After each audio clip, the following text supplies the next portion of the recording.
Hello everyone, welcome back to my channel. My name is Dani, and today we're going to talk about Realm Breaker by Victoria Aveyard. I just filmed my April m&ms CBR, so if you haven't watched that yet, I'm going to link that in the card so you can check it out. And don't mind me if I'm eating some M&Ms while we talk about this book. Even though this was sent to me, this review is absolutely all my honest feelings and thoughts about this book. But that being said, I usually don't do dedicated reviews for books that I didn't like or for books that I feel okay about. I really enjoyed this one, and that's why I decided to do a dedicated review for it, because I want more people to read it when it comes out. It's going to come out in the beginning of May, so it's almost out already, and this is a YA fantasy from the same author who wrote the Red Queen series, and I haven't read the whole series. I only read the first book of Red Queen. I really enjoyed it, but I read it this year and I felt like it didn't age as well, because it's just very tropey and cliche, which this is not very far from that as well, but I think it's much more clear how this is a book of 2021 than Red Queen. Like, it's very clear Red Queen was written when it was written, if that makes sense. So Realm Breaker is a YA fantasy. It's about a group of people that are very different from each other that are trying to save the world. That's basically the main plot. The author mentions here in the beginning, there's a letter for the reader here in the beginning of the book. She talks about how much she loves the Lord of the Rings and how she was very inspired by the Lord of the Rings with this book. And basically the book starts like in the prologue. It's one of the best prologues I've ever read. In the prologue is like, what would happen if the Fellowship of the Ring failed? And it's a very interesting concept, and there's a lot of really cool characters right in that prologue that we shouldn't get attached to. And it's just a really cool way. Like, the book starts with a bang. It starts very action-packed with a lot of questions that you want to answer and just an open world of possibilities of where this could go. Talking about an open world, the book came with this map, which shows a huge world that this book is in. It has like 3 different continents in here. There are a lot of different cities. They go through a lot of these cities. We see what they look like, what they smell like, and just there's a lot of immersion when they get to each of the cities, and I really love that. So definitely one of the main positives of this book for me was the world and how big it is, how diverse it is, how different it is from one part of the world to the other, and it's very clear why they are that way. For example, one part there's more snow, so people are this way, or they look like that or something, and it's very unique, and it feels like you might get lost, but I didn't get lost in this world because it all made a lot of sense. Although I did go back to the map all the time just to see where they were going and how far they were traveling and how far they still had to go and all that. So I did go back to the map a lot, but I do enjoy maps in my fantasy books. So definitely a positive point there. To talk a little bit of a more, not necessarily negative, but let's say negative for lack of a better word, point of the book, I think the characters are not as well developed as they could be, because the book is very plot focused. So if you're a plot driven reader like I am, you're going to love this, because it's just focused on what's going to happen, where they're going, and just like what's going on. Not necessarily, there's not a lot of introspection in the characters. There's not a lot of just dialogue to get to know the characters. So a little bit, some parts of it feels a little bit like they don't have enough motivation for what they were doing. And I did feel like that at a few points. So for me, this was like 4.5 out of 5 stars, but I rounded up to 5 stars on Goodreads because I do think it deserves it, because I do think it's a book that's written for a reader like me. But if you're a character-driven reader and if you like to know more of what the characters are thinking and how and why they are behaving the way they are behaving, then you might get annoyed a little bit about this part of the book, because the characters, I don't want to say they're stereotypical, because I don't feel like they are. I think they have depth to them. It's just that we don't see that so much in the book because we're focused on what's going on. But because we have a lot of different characters here, there's definitely going to be one that you're going to like more than the others, and just root for them and hope that they are going to succeed. even if that character is the villain. The villains of this book are really cool, and they are, so far, this is a trilogy, so hopefully we're going to get a little bit more of a backstory in them, but so far they're really just evil, which again can be a fault of the book. I'm just listing a lot of faults in this book, but there are things that didn't bother me, but I want everyone to be aware that this is how the book is. But the villains here, they are really just evil, and they're doing bad things because they want to rule the world. There's not a lot of nuance there from what I've seen, at least for the main villain of the story. There's a second character who is a little bit of a villain, that I can't mention who it is because it's kind of a plot twist of the book, and I think that character has more nuance, and it's a very interesting character that I can't see where I can't wait to see where it's going with that. And the relationship between that character and the main villain is one that surprisingly I'm digging a lot. So I really want to see where that's going. So that's one character that I really loved. This is very vague, but I just want to make you curious through it, I guess. But talking about the main crew that is driving the whole book and like going on a journey, there's a lot. There are a few younger characters, but most of the characters of this book are adult.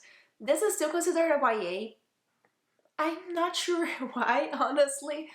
I think it could definitely be considered an adult book, so it's there on the middle of it. Maybe new adult. Are we already considering that a genre? I guess it could be that. But there are characters, like older characters in this book, that are also still very important. But the main character is younger. She's 17, I think. So that's maybe why this is considered YA. But I think this would be a good bridge for an adult book. And I'm going to say something that, please don't question this a lot, because it's just a feeling that I had when I started reading this book. It doesn't mean that I'm comparing one book to the other, but I did get vibes of The Way of Kings when I started to read this book. In a very smaller scale, definitely, and more YA, at least in the tone and language and some of the characters, than The Way of Kings. But maybe because of how big the world was, and we were jumping from one character and to the other. There's a little bit of politics in here. There are characters who are doing things that might, I don't know, I don't want to give spoilers about either of these books, but it's just a vibe that I felt when I started reading it. But I'm not comparing it. I'm not saying that if you like Way of Kings you're gonna like this one, or the other way around. Just saying that was a vibe. If you're looking for a little bit of that vibe, but for a younger audience, then you might check this out. So as I mentioned, this is a very plot-focused book. So what's going on here with the plot? It's just a group of people trying to save the world. Yeah, that's basically it. But we don't have the whole group of people from the beginning of the book. So they're trying to get people to join that group for different reasons. They have different skills and abilities and just different motivations for why they are joining that group. And because it is so focused on the plot, it's very fast-paced and it's very action-packed. There's a lot of scenes that are just a big action. For example, there's a bar fight with most of the characters, and the author mentioned that this was one of the first scenes that she wrote because she wanted to see how the characters would behave if they were in a bar fight, and that scene ended up being on the book. And I think it's very interesting because it's really obvious that that's what was going to happen with each of those characters, and it makes you understand them a lot more. Not in a motivational aspect way, but just in like how they behave in one specific situation. I took my time reading this book. It wasn't one that I devoured completely, although I was really enjoying it and I really wanted to know what was going to happen next. But it's one that I took my time and I just enjoyed the ride because it's a really big ride. It's a long journey and there's a lot of world building that is not explained in this book, but you get it either way. For example, one of the main characters that you meet in the beginning of the book, he is called an elder. He's an immortal, and you don't get like a lesson of what it means to be an immortal, but it's sprinkled throughout the story what that means. and why he's considered an immortal and all that. So I think the world building here is very well spread out in the book in a way that we get everything that we need to know, but I still hope that we get a little bit. I'm someone who really likes world building, and I don't mind stopping for a little bit to get an info dump lesson of what the world is like. So for me, I would have enjoyed to have that a little bit more. But if you don't like info dump, this definitely doesn't have it. I would definitely say this is not info dumpy at all, but you get all the information that you need to understand the story. There's also a lot of monsters here. There's not a lot of magic, surprisingly. It's kind of, if you think about Lord of the Rings, there is magic in that world, but it's not something that every character has, and they have different magic skills. It's not that. Like, the characters are not powerful in that sense. They don't cast spells. They don't have any superpowers or anything like that. It's more of a fantastical world that has magic, and a lot of the magic that we see in the book is bad. So it's not that the magic is considered bad. It's just that a lot of it is being used in the story for bad things. So I really enjoyed that different aspect of it, and it's not just a group of people that has different superpowers or something like that. They're really, like, for example, one is an assassin, so she's really skilled in getting in and out of places without being seen, and different ways of killing people. There are other characters who are stronger, but they're all human, and it's very centered on that and not like in magical aspects. Which, like I said, I really enjoyed it because a lot of the YA fantasy that I've been reading lately is just like this person, usually a girl, who finds out she has superpowers, or she has superpowers and she finds other people who also have superpowers, and they're using that to try to save the world. And this is a little bit different from that. In one other aspect that this is different is that when we meet the main character here, she doesn't need a lot of convincing to go on her quest, which again is something that the author mentioned, that she wanted to break a little bit from the hero's journey, which in the typical hero's journey, the hero will deny the quest when he's presented, but then something happens and he's like, okay, I'm going to do it then. And that's very normal in books for that structure to happen. But here, the character, she's a little bit hesitant, but she doesn't need a lot of convincing, because she knows in her heart, she knows, like, just in her soul, that that's what she should be doing. So it breaks a lot of those structures and writing. It's still just a journey to save the world, don't get me wrong. It's not being revolutionary, but it does get away from some of those structures and some of the cliche, although it is still very tropey, I would say.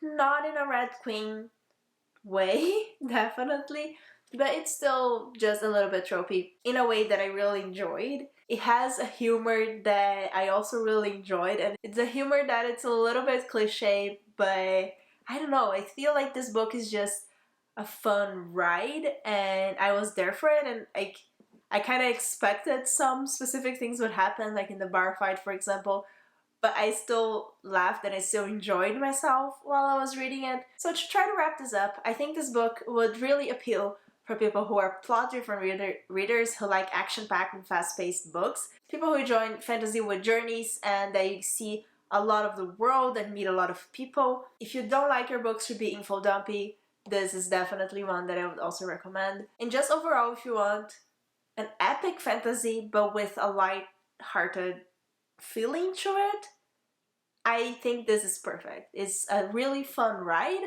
You're not going to get a lot of philosophical dialogues here or anything like that, but it's a lot of fun. I had so much fun reading this. I would like, if you like books that I like, I would definitely recommend it. It doesn't have a lot of romance, but it has a tiny little bit that I still enjoyed. But I will say, if you really like character-driven books, then maybe this would not be for you. But if you like everything else that I said, maybe in the other books of the trilogy, we're going to get more of the characters. So I think one of the main reasons why I wanted to do a dedicated review for this book is that I want people to go into it with the right expectations, and not like, if you're a plot-driven reader, you're probably going to love it. If you're a character-driven reader, you're probably going to really miss a lot of things in this book. Not saying you wouldn't like it. I'm not a character-driven reader, so I wouldn't know. So if you are, and if you read this book, please tell me, because I would love to know if it also appeals to character-driven readers in ways that I just didn't get, because that might be the case. I can't say for people who like those type of books. So I really hope you give this book a chance, and I really hope you'll love it. And I would love to know if you got interested in reading this book, and if you think this book would be for you. And if you like this dedicated review, let me know if you'd want to watch more dedicated reviews for books that I love, for my 5-star reads, for example. And remember to like this video and subscribe to my channel. Thank you so much for joining me.